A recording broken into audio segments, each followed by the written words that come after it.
أهلا وسهلا بكم معانا في قناة كودينج بايبل. في الفيديو ده عايزين نتعامل أو نتكلم مع بعض عن الباسز أو الراوترز الغير موجودة في الابليكيشن عندي. يعني إيه؟ يعني مثلا في الوضع الحالي لو أنا جيت دخلت، أو لو العميل بتاعي أو المستخدم بتاعي دخل أي باص وعمل انتر مثلا ومفيش أي اوبشن أو مفيش حاجة ظهرت قدامه، مش هيبقى فاهم حاجة. تمام، وده كيوزر اكسبيرينس سيء جدا. زائد إن هيبقى عندك أصلا لو انت جيت بصيت في الكونسول هتلاقي هنا عندك ايرور بيقول لك can't match any routes. اوكي، يعني مش عارف يلاقي الراوتس اللي انت دخلته اللي هو احنا دخلناه ده. طيب هيتعامل مع ده ازاي؟ هيتعامل بان احنا عايزين نعمل حل بديل اللي هو الفول باك. تمام، او حل احتياطي، او يعني في كلمه فول باك بالعربي معناها ممكن تقول خطه بديله او حل بديل. طيب ازاي بنطبق الفول باك ده، او يعني ازاي نحل مشكله الراوتر غير موجود؟ تمام، ان احنا بنطبق حاجه او بنستخدم حاجه اسمها وايلد كارد راوت، اللي هو تقدر تسميه بالعربي مثلا المسار الشامل. تمام، ده بيبقى انك انت زي ما هو كاتب كده بالظبط بتدخل نجمتين. عادة في الابلكيشنز يعني متعارف عليه ان انت بتعمل كومبوننت جديد هتسميه مثلا وليكن نوت فاوند كومبوننت. تعالى مثلا نفتح تيرمينال. اوكي، وهنا نكتب ممكن نخش هنا على ملف السورس. اوكي، نكتب هنا نعمل واحد جديد مثلا ngc not found. طبعا ما ننساش احنا لازم نعمل كلمة موديول اب عشان نعمل امبورت في الاب موديول، وهنيجي هنا نعمل component.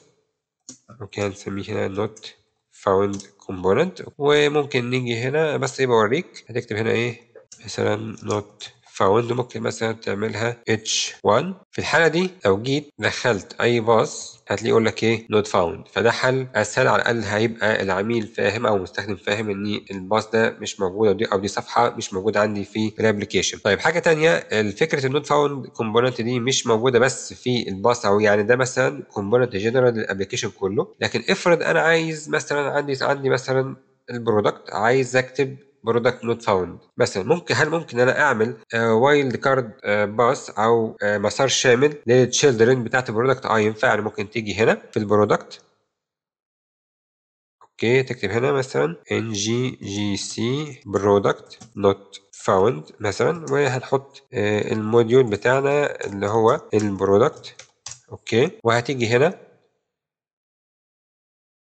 في البرودكت راوتنج موديول، تيجي هنا هتعمل الباص هنعمله برضو هو نجمتين، وهنعمل بدل من redirect to ممكن نعمل component product not found component. اوكي، وتعالى نجربها. لو جيت شفتها وجينا دخلنا على البرودكت كتبنا هنا اي حاجه، هل هتروح على النوت فاوند ولا لا؟ الحقيقه لا. لا ازاي؟ طيب بص بقى هقول لك على حاجه. دي مشكله، لانك انت هنا اي برودكت مش موجود. تمام، لو مثلا دخلنا اسم البرودكت هنا وما كانش موجود فده هيتعامل على انه اي دي وهيتبعت على الاي بي اي، والاي بي اي هيجي يقول لك برودكت غير، او يعني برودكت مش موجود.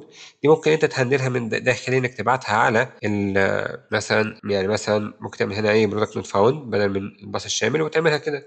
اوكي، ده حل، بس ده حل بدائي شويه. هل في حلول احسن؟ في حلول احسن. في حاجه اسمها ماتشر، وحاجه ممكن نعمل جارد لسه هنتكلم عنه اسمه كان ماتش. ممكن نعمل ده او ده، بس ده لسه هنتكلم عنه قدام مش دلوقتي. لكن هفترض ان احنا ما عندناش اي دي مثلا، وجيت كتبت اي حاجه اقول لك ايه برودكت نوت فاوند. ماشي، دي فكره انك انت يبقى عندك وايلد كارد باص. هل هي ينفع على مستوى التشيلدرن؟ ينفع على مستوى الابلكيشن كله برضه ينفع. دي الحاجه اللي انا عايز افهمها لك دلوقتي. لكن هنا المشكله في دي انك انت لو ما تحط حاجه فيها برامز وبعدها ده تبقى دي مشكله، ان هو الاي دي هيبلع اي باص موجود او مش موجود. وبكده نكون خلصنا الفيديو بتاعنا. ولو عندك اي سؤال ابعت لنا ما تترددش. شكرا جزيلا للاستماع.